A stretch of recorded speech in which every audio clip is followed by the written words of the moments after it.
Welcome to the 60-second update with the Royal Air Force from RAF Coningsby.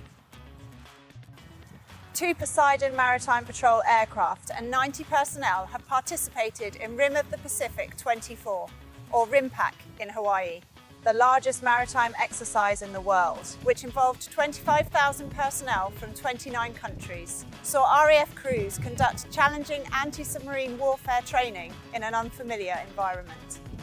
6 Typhoons from RAF Lossiemouth, alongside personnel from 140 Expeditionary Air Wing, have recently returned from their 4-month deployment to Romania, supporting the NATO air policing mission near the Black Sea coast.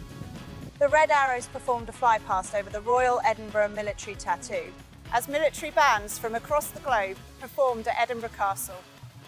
That's everything for this week. Thanks for watching, and we'll see you next time.